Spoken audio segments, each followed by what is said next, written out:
Hello, I'm Bobby Jankovic. Welcome to Mission Forge. We have a couple of crises going on, and I want to talk about them. There's the war in Ukraine, and that's certainly a crisis, no doubt about it. And one of the things in the news that they've been talking about doing is removing Russia from the SWIFT program. Can you imagine for a moment being pulled out of the MLS and trying to do your job? Well, that's kind of what would be like if Russia got pulled out of SWIFT. And SWIFT is an acronym for the Society of Worldwide, and I'm going to have to look, Interbank Financial Telecommunications. So anyways, I'm not going to explain what this thing does, but it's really important for countries to have access to this network. Think about you having access to the MLS, and it helps grease the wheels of international commerce. No other way to say it. When you're selling things and buying things and just banking, you need this SWIFT product, which has been around about 49 years. The year after I was born, 1973, is when this was created. So I want to talk to you about the other crisis, because it is becoming a crisis. It's the lack of inventory that we have here. So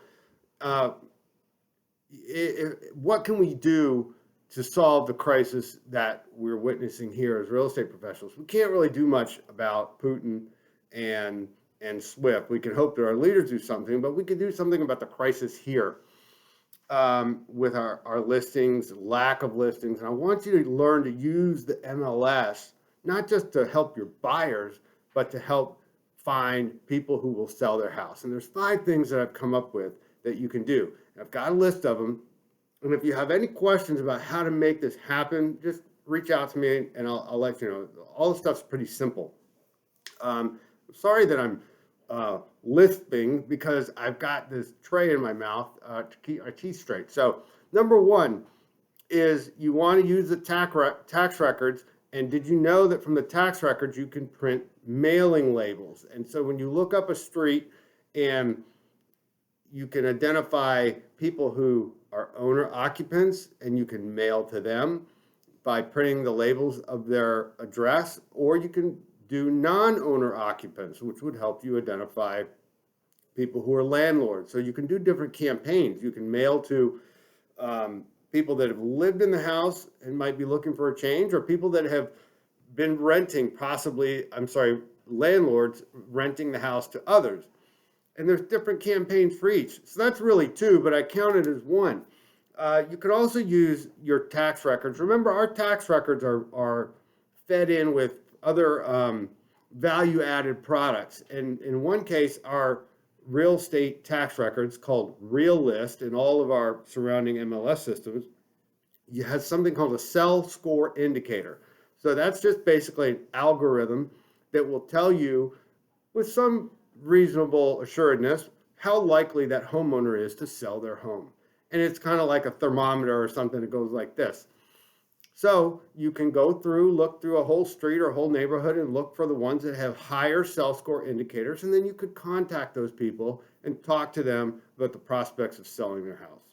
Okay? And then next, you can go ahead and you could search expireds. Now, I say that and people groan, oh, I don't want to call expireds. And then, no, you don't. This is a different type of expired. This is not one that just fell off the market today, because there really aren't many that have been on the market long enough to expire. However, if you broaden your scope and look back months, look back years, look back 3, 4, 5 years, and look for homes that have expired at that time, and then make sure they haven't had a resurgence to come onto the market at a different time, go back to them and say, hey, your house expired. Is there any chance that you're still interested in selling it? You might kindle up a listing for yourself and help solve the crisis that we're experiencing. Next, you can simply print those tax records and mail them to people. Make some handwritten notes on them. Remember, our tax records are not the same as the one that people will see in the county or on the county website. And last, you got to be like Chuck Woolery. You got to make connections. You got to put people together. You got to look in the MLS for the houses that your people want to buy, If they're not in the market, you got to reach out to those people and say, hey, I have a buyer, and be ready to have those conversations when people are nervous about selling. Well, where will I go? The better you can be prepared to help answer those questions, the more successful you're going to be in solving our crisis here at home, which is really coming a big crisis, a lack of inventory. Pray for the people of Ukraine. Down with Putin. Go Zelensky. Go Zelensky. Thanks, everybody.